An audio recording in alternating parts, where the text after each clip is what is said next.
Assalamualaikum warahmatullahi wabarakatuh. Alhamdulillahirabbil alamin. Wassalatu wassalamu ala asyrafil anbiya'i wal mursalin.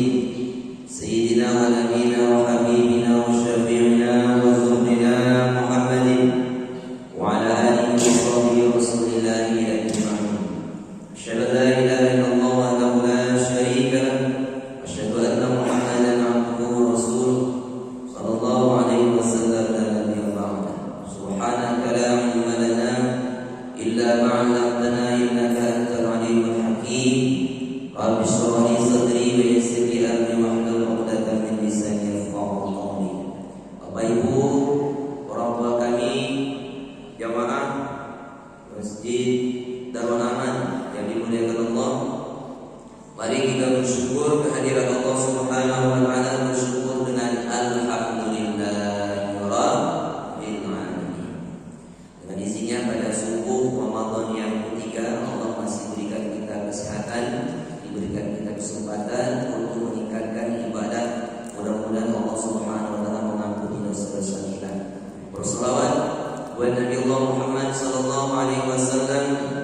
Allahumma shalli ala sayyidina Muhammad wa ala ali sayyidina Muhammad. Assalamu alayka ya Rasulullah. Mari kita mulai majlis ilmu ini dengan membaca bismillah. Bismillahirrahmanirrahim. Bapak Ibu orang tua kami yang dimuliakan Allah Subhanahu wa taala, kajian subuh kita hari ini tentang Al-Baqarah. Jadi yang kita baca Al-Quran ada namanya surat Al-Baqarah. Apa arti Al-Baqarah? Sapi betina, bukan sapi kurban. Kita akan bahas kisahnya dan dasarnya surat Al-Baqarah.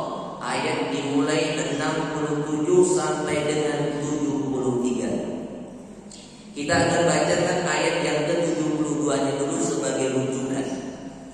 A'udzu billahi minasy syaithanir rajim. Bismillahirrahmanirrahim. Wa in qataltum nafsan fadara'tum fiha wallahu mukhrijum ma kuntum taktumun.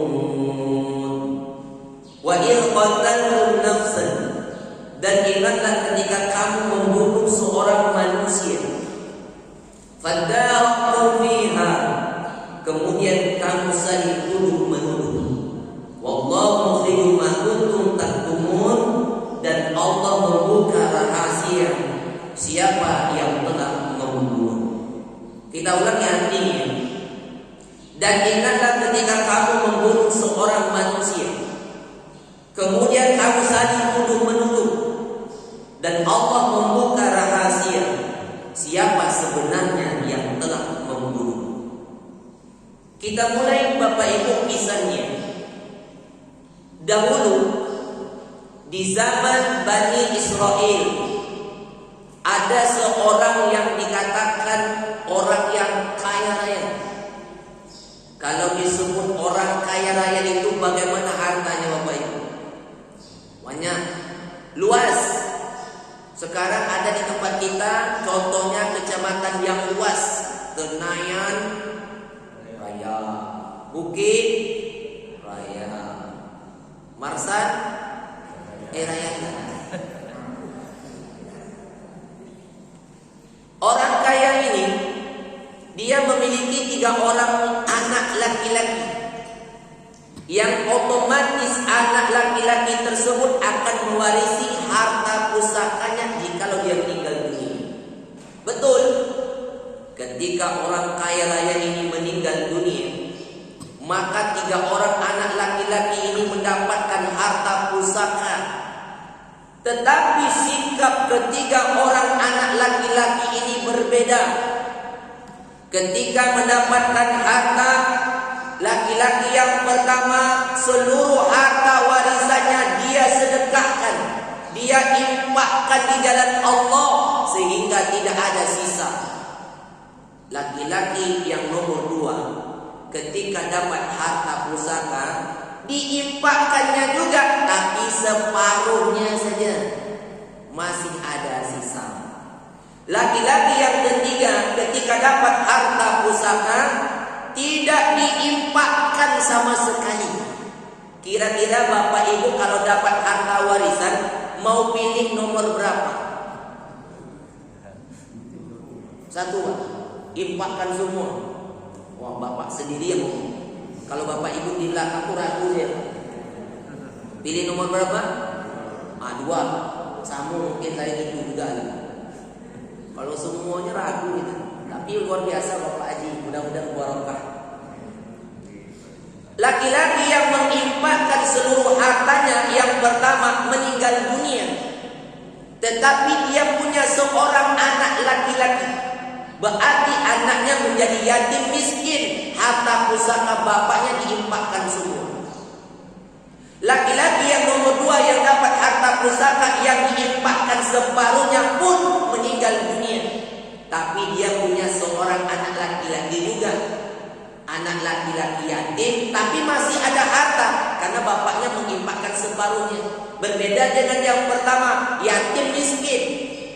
Nah, laki-laki yang dapat harta pusaka dari yang orang tuanya yang belum mati, belum matinya, adik-beradiknya dah mati, yang menginfakkan itu dah mati, yang satu yang belum infakkan belum mati, dan dia memiliki seorang anak perempuan. Itu beda. Akhirnya Bapak Ibu, laki-laki yang nomor dua ini tadi, anaknya yang yatim yang ada harta separuh bapaknya, dinikahkan dengan saudara sepupunya perempuan yang bapaknya masih hidup, yang tidak menginfakkan harta. Nikah saudara sepupu. Kira-kira boleh tak? Nikah sepupu? Hah? Memang tidak Pak, tapi cerita kita ini cerita Bani Israel kan. Kalau sekarang tak boleh terlalu dekat, paman kan, kakak sepupu, abang sepupu kan. Kalau sepupu tak boleh, dua pupu boleh. Nikah, tinggal serumah dengan mertuanya yang kaya raya. Di satu sisi paman, tapi di sisi lain bapak mertua. Karena tergiur melihat harta bapak mertuanya yang sangat banyak, apa kata anak menantunya ini? Bagaimana kira-kira supaya harta bapak mertua ini cepat jatuh ke tangannya? Dibuatlah siasat. Dibawa bapak mertuanya ini jalan-jalan, keliling. Tiba di suatu tempat, dibunuhnya. Bapak mertuanya dibunuhnya. Akhirnya dibuang mayatnya di suatu tempat di malam hari dekat Jalan Marsan.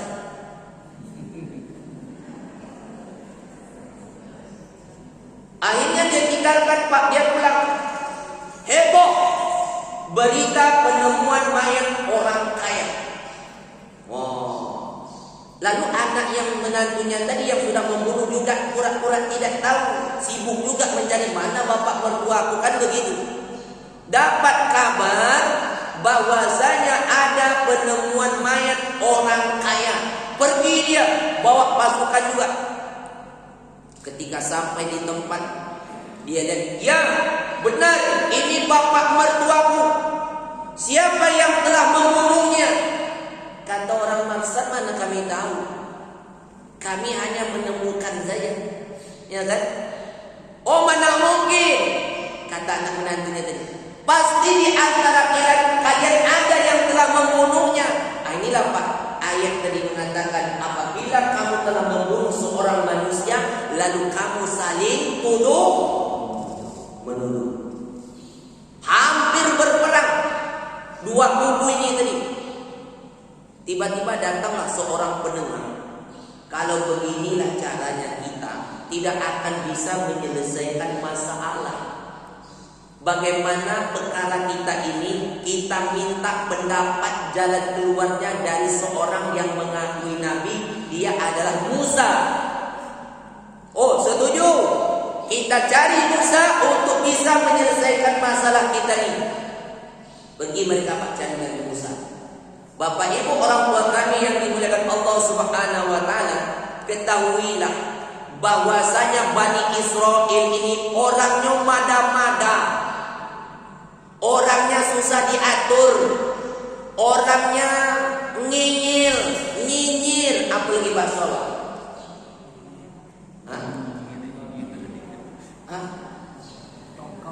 Bongkau. Pokoknya susah diatur. Ada kan? Maka Bapak Ibu ketahuilah, Bani Israel ini termasuk licik. Sewaktu Nabi Musa mengajak kaumnya untuk menaklukkan Palestina, yuk kita sama-sama berperang melawan untuk menaklukkan kota Palestina. Apa jawaban Bani Israel kepada nabinya? Ya Musa, idhab ila akhahu Harun. Engkau pergi dulu bersama saudaramu Harun, minta tolong dengan Tuhanmu. Kalau nanti kalian menang, baru kami datang. Itu Bani Israel, Pak, licik. Dan mereka juga meragukan tentang kepribadian Nabi Musa. Kenapa demikian? Bani Israel, Bapak Ibu, kalau mereka mandi, mereka itu mandinya di sungai. Kita tahulah orang-orang kalau tinggal di pinggiran sungai, macam mana mereka mandi kalau tinggal di pinggiran sungai itu? Ya mandi mungkin berkembat kain, kadang terbuka aurat. Tapi Nabi Musa tak mau gabung. Kalau mereka mandi di hulu, Nabi Musa mandi di hilir. Lalu mereka timbul pertanyaan, mengapa Musa tak ikut mandi bareng? Kalian tahu gak? Musa itu tidak mau ikut mandi sama karena dia memiliki penyakit kulit. Tiba satu masa ketika Nabi Musa mandi, bajunya diletakkan di atas batu. Allah buat batu itu hanyut. Nabi Musa kejar batu itu. Karena Nabi Musa kan tak pakai baju, Pak. Ketika batu itu berhenti di depan Bani Israel, baru mereka melihat, rupanya Musa itu kulitnya tidak cacat, sehat rupanya. Inilah Pak Bani Israel.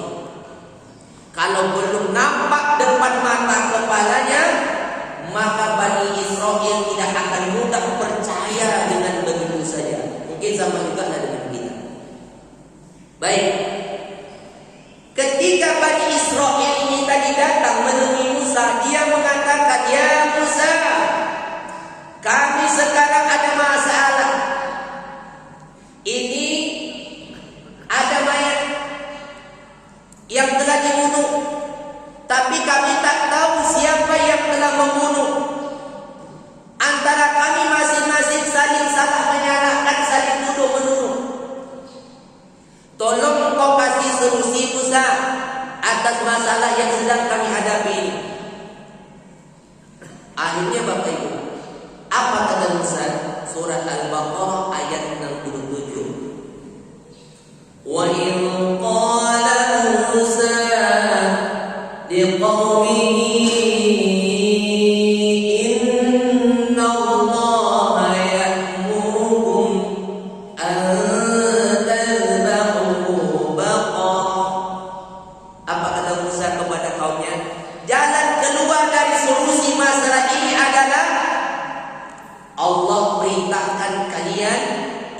menyembelih seekor sapi betina. Apa jawaban Bani Israel? Musa, kami di sini dihadapkan dengan masalah pembunuhan. Kami minta jalan keluar dan solusinya apa? Apa hubungannya engkau suruh kami menyembelih seekor sapi? Tidak nyambung. Ya kan? Qalu atattakhiduna huzwa. Jangan engkau katakan kepada kami ini Musa sebagai ejekan buat kami. Kenapa Bapak Ibu Bani Israel ngomong seperti itu sebagai ejekan? Karena mereka menyembah patung sapi. Masa yang disembah patung sapi disuruh pula potong sapinya? Marahlah mereka. Ini pelecehan Musa, ini penghinaan Musa. Tapi kata Musa, bukan aku yang perintahkan. Innallaha ya'murukum. Allah yang perintahkan, bukan aku. Qala a'udzu billah an akuna minal jahilin. Aku berlindung kepada Allah sekiranya keputusan ini adalah keputusan yang bodoh. Aku berlindung kepada Allah. Coba Bapak Ibu, kalau Bani Israel ini langsung dicarinya sapi, yang penting sapi itu betina, mau kecil, mau besar, mau warna apa, terserah. Selesai masalah kan? Tapi Bani Israel ingin menyusahkan diri mereka sendiri. Coba kalau diikut kata-kata sahabat, kalau kita contoh dengan umat Nabi Muhammad SAW dan para sahabat, oh itu luar biasa taat Pak. Contoh siapa? Umar. Umar ketika mau mencium Hajar Aswad, apa kata Umar? Inni a'lamu innaka hajar. Aku hanya mengetahui engkau hanya sebuah batu saja. Innaka la tanfa' wa la tadur. Tidak mendatangkan manfaat dan tidak mendatangkan mudarat. Falaula Muhammadun khabbalaka wa khabbaltuka. Kalau tidak Muhammad yang menciummu, aku pun tak mau mencium. Itu kata Umar. Jadi apa yang dilakukan oleh Rasulullah, sahabat taat, sahabat ikut.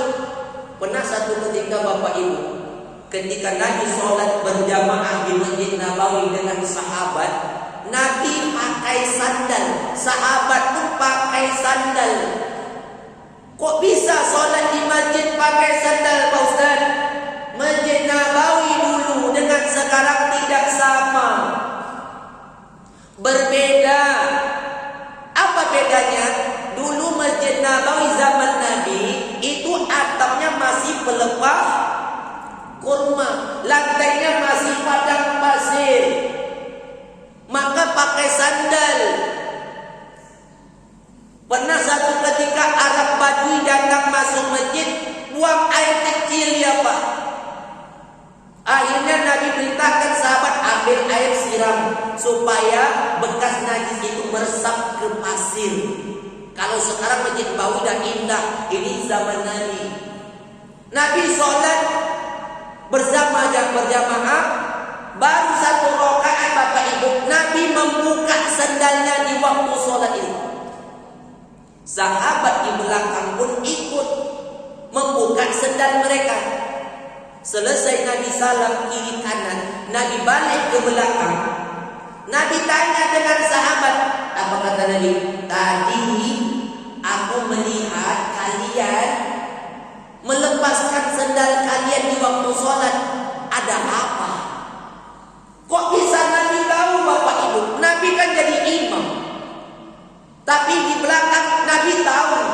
Inilah mukjizat Nabi itu. Mukjizatnya salah satu bisa melihat ke belakang sebagaimana jelas melihat di depan, macam kaca spion. Apa jawab sahabat? Ya Rasulullah, kami tadi melepaskan sandal karena kami melihat engkau melepaskan sandalmu. Kami pun ikut. Emang ada apa ya Rasul? Apa kata Nabi? Malaikat Jibril datang memberitahu tadi di waktu sholat di sandalmu itu ada salah satunya najis, maka lepaskan. Memang sandal kalian itu ada najis juga. Ini Bapak Ibu, sahabat itu ketika melihat apa yang dilakukan Nabi, mereka taat, sami'na wa ata'na. Berbeda dengan Bani Israel, sudah dikasih tahu ngeyel.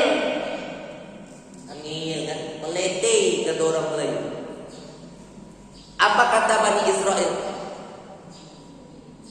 Qalu ud'u lana rabbaka yubayyin lana ma hi. Ya Musa, tolong kau berdoa kepada Allah untuk menjelaskan kepada kami seperti apakah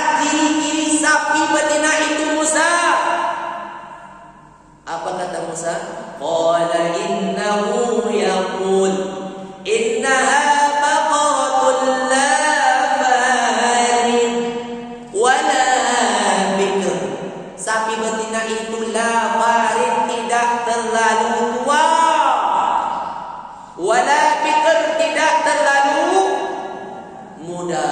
Awalun baina dzalik, sedang-sedang. Fa'al ma tu'marun, kerjakan apa yang telah Allah perintahkan. Sudah dikasih tahu, ingin lagi. Apa kata mereka? Qalu ud'u lana rabbaka yubayyin lana ma launuha. Musa, tolong berdoa lagi kepada Rabbmu untuk menjelaskan kepada kami warna sapi betina itu warnanya apa? Tadi tanya usia, tak terlalu tua, tak terlalu muda. Sekarang yang ditanya warna. Apa kata Musa? Qala innahu yaqul innaha baqaratun safra'u faqi' launuha tasurrun nazirin. Warna sapi itu kuning tua. Kuning tua. Siapa yang melihat sapi itu akan merasa senang hatinya. 4 Pak. Udah 4 ini. Tidak terlalu tua, tidak terlalu muda. Warnanya kuning tua. Siapa yang melihat senang hatinya. Jarang kita di sini senang melihat sapi, jarang. Itu pun kadang senang kalau hari raya Idul Adha. Itu karena ada kupon baru senang. Itu dia. Sudah dijelaskan 4 perkara ini, ingin lagi. Qalu ud'u lana rabbaka yubayyin lana ma hi. Ya Musa, tolong engkau jelaskan kepada kami lagi. Seperti apakah ciri-cirinya lagi ya Musa? Innal baqarata syabaha alaina. Sesungguhnya sapi betina itu masih samar-samar, belum jelas. Udah dijelaskan 4 masih samar-samar Bapak Ibu. Wa inna insyaallahu lamuhtadun. Mudah-mudahan dengan izin Allah kami dapat petunjuk mencari sapi yang engkau ceritakan itu Musa. Insya Allah. Tapi jelaskan kepada kami lagi seperti apakah ciri-cirinya lagi Musa. Ini penting Bapak Ibu.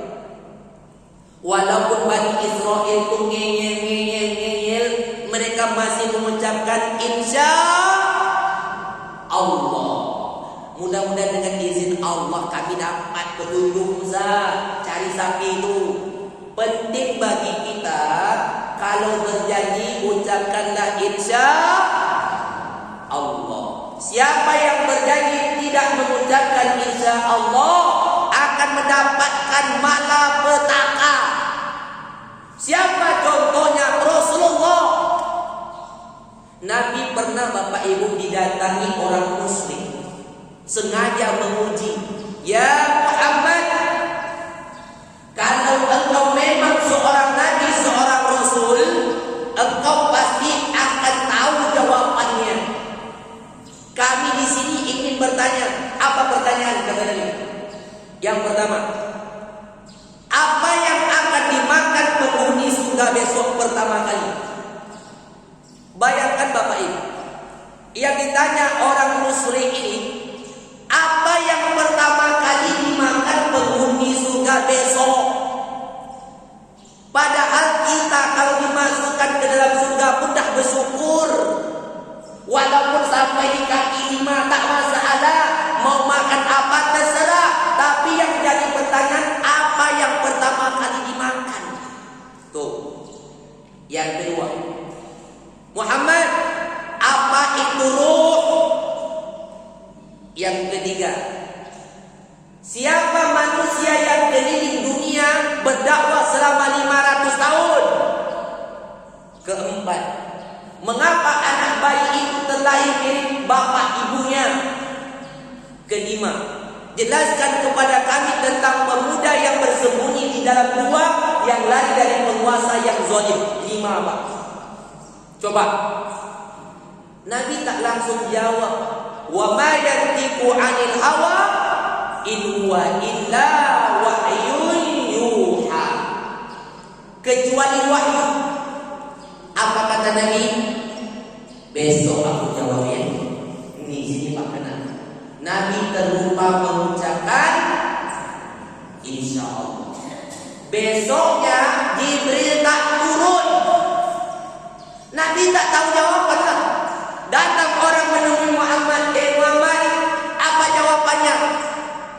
Oh, besok lah ya. Besok lah ya. Besok ni lah hukuman. Sampai 10 hari, 20 hari Nabi tak tahan Pak. Hampir Nabi bunuh diri. Kenapa? Orang-orang musyrik, para netizen sudah heboh. Kalau adalah HP waktu itu mungkin sudah di-upload status. Muhammad tak dapat jawab. Itu netizen. Coba. Heboh Pak. Muhammad tak dapat jawab. Stres Nabi. Hari yang ke-30 barulah Jibril turun. Apa kata Jibril? Yang pertama kali yang akan dimakan penghuni surga itu Muhammad, hatinya ikan paus. Mengapa itu yang dimakan Pak Ustaz? Kok tidak lain? Bapak Ibu jangan tanya saya, itu jawaban malaikat. Saya pun tak tahu. Yang kedua, apa itu ruh? Surat Al-Isra ayat 85. Wa yas'alunaka 'anil ruh. Mereka bertanya kepada Muhammad tentang ruh. Qul, katakan kepada mereka, ruh min amri rabbi, ruh urusan Allah. Yang ketiga, siapa manusia yang berjalan keliling dunia berdakwah selama 500 tahun? Dia adalah Raja Zulkarnain. Yang keempat, mengapa anak bayi itu terlahir mirip ibu bapaknya? Tentu anaknya kan. Kalau mirip tetangga itu yang masalah. Tapi Bapak Ibu, ada anak-anak kita ini, kalau terlahir ada anak itu mirip dengan bapaknya, ada mirip emaknya, ada campuran. Apabila sperma suami lebih banyak daripada istri, anak itu akan mirip bapaknya. Apabila sperma istri lebih banyak daripada suami, maka anak itu akan mirip emaknya. Tapi kalau sama banyak 50-50, itulah tadi copot sana, copot sini. Kalau kulit, ini kulit bapaknya nih. Tapi kalau mulut, mulut emaknya nih. Ada begitu. Pernah hampir bercerai suami istri Bapak Ibu. Datang menemui Nabi, ya Rasulullah, kulitku putih, istriku putih, kenapa anakku negro, hitam? Jangan-jangan anak tetangga. Apa kata Nabi? Kamu punya onta? Punya. Ada tak kira-kira anak onta itu berbeda dengan induknya? Ada juga. Itulah dengan kamu.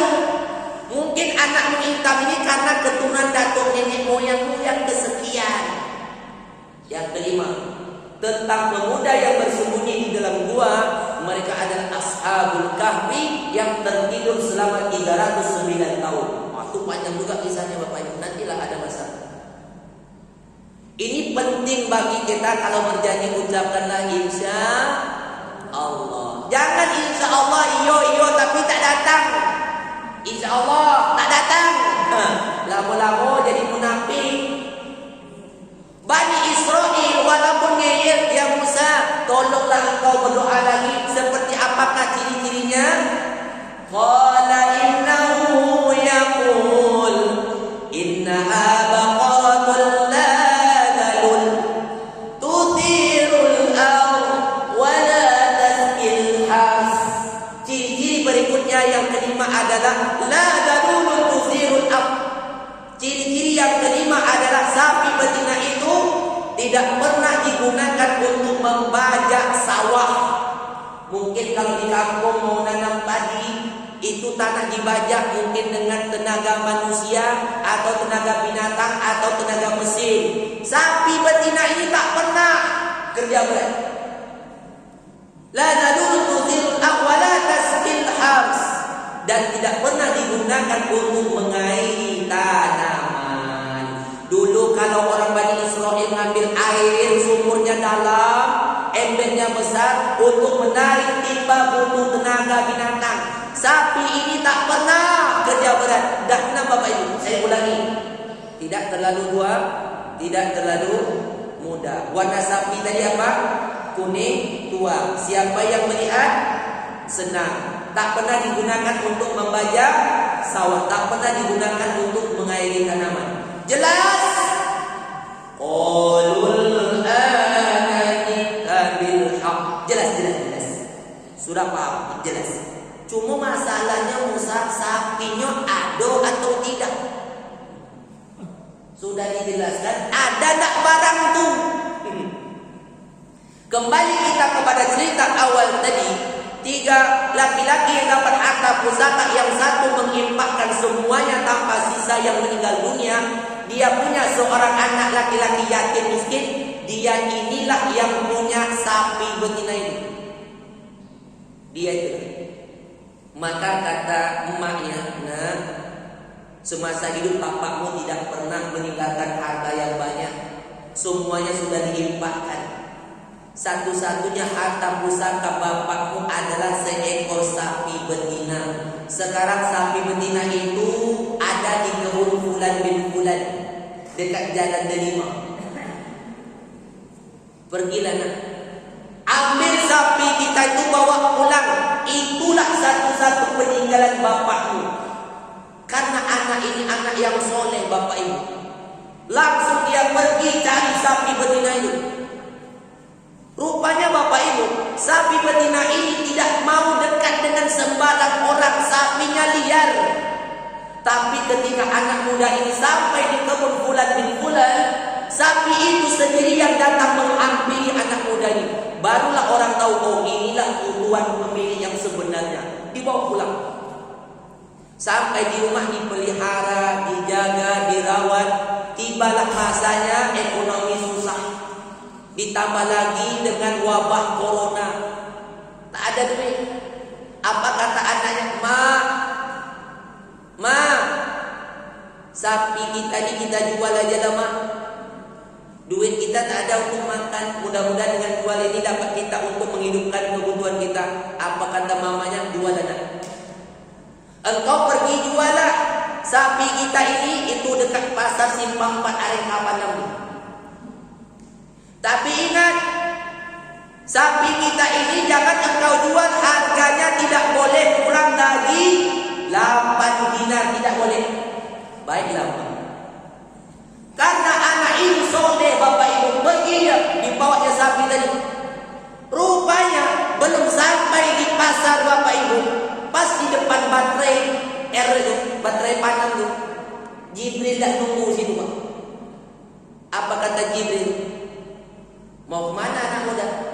Bawa sapi ini mau dijual ke pasar. Oh, dijual ya?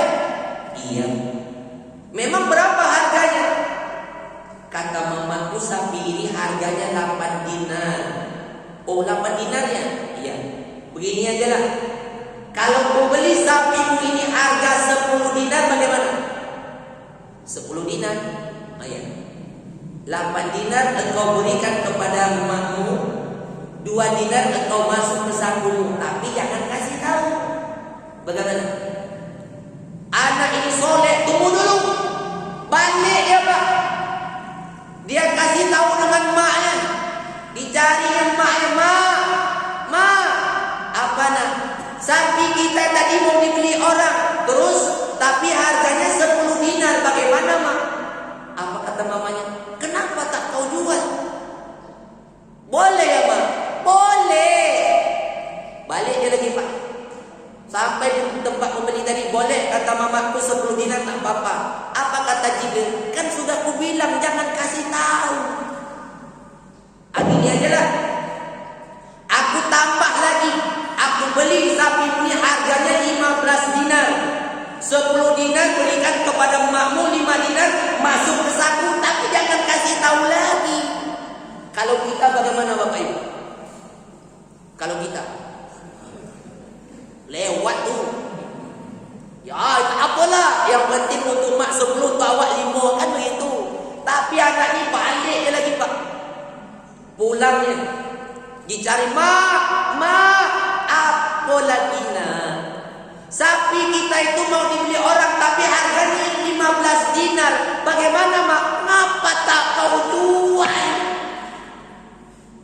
Coba anak yang soleh.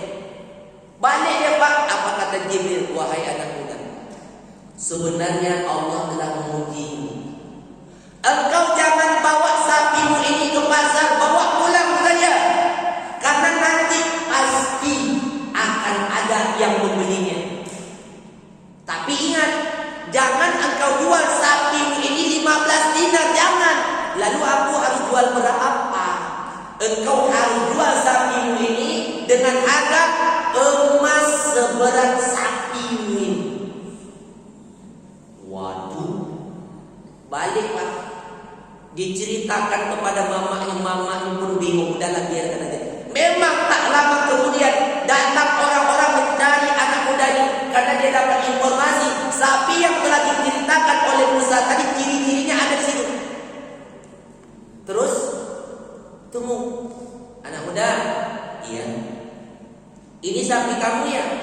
Iya. Jual.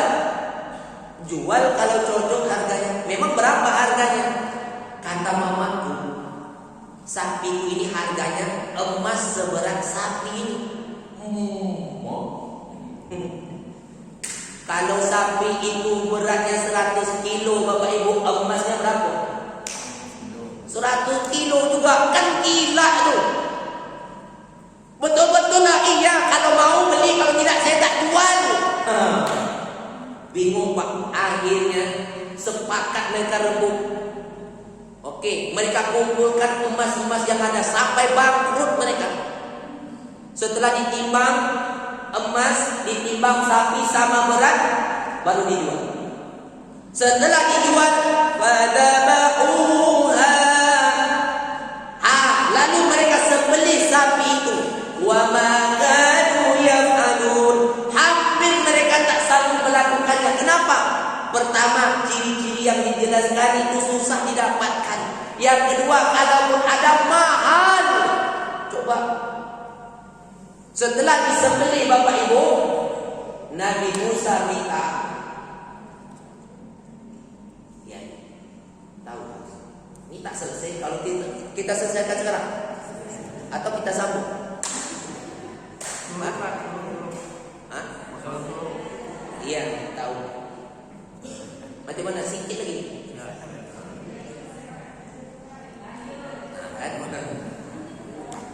Ya maklum saja mak. Nah, setelah disembelih, apa kata Musa?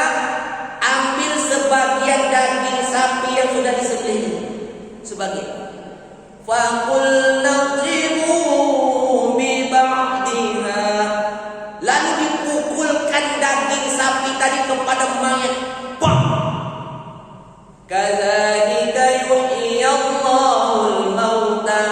Allah hidupkan kembali orang yang sudah mati tadi. Bangun. Coba, ketika bangun itu apa kata Musa? Man qatalahu. Siapa yang telah membunuhmu? Kaget ya Pak, karena orang ramai dicari. Ini dia, inilah yang telah membunuh saya. Siapa yang ditunjuknya? Anak menantunya. Mati dia lagi Pak. Hidupnya untuk memberitahu saya, habis itu mati lagi. Wa yuriikum ayatihi la'allakum ta'qilun. Demikianlah Allah membuktikan, menjelaskan bukti-bukti tanda kebesarannya bagi kaum yang berpikir. Tamat. Selesailah. Karena dapat ceritanya. Ingat. Dah sibuk suruh, dah selesai lah. Maka dari itu Bapak Ibu, apa pelajaran yang paling penting di sini cuma dua. Apa yang pertama? Allah tidak akan sia-siakan siapa yang telah berinfak bersedekah di jalan Allah, akan Allah balas. Kalau tidak pada masanya anaknya yang dapat, jadi kaya raya anaknya terlipat. Emas seberat sapi itu. Yang kedua pelajarannya adalah jangan mengambil hak sebelum masanya.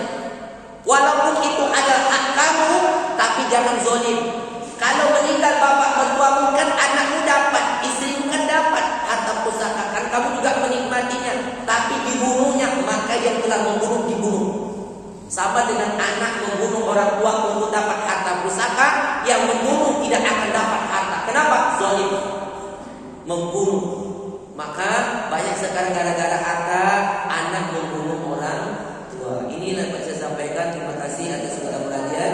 Mohon maaf atas segala kekurangan. Subhanallah wa bihamdika, asyhadu an la ilaha illa anta, astaghfiruka wa atubu ilaik. Assalamualaikum warahmatullahi wabarakatuh.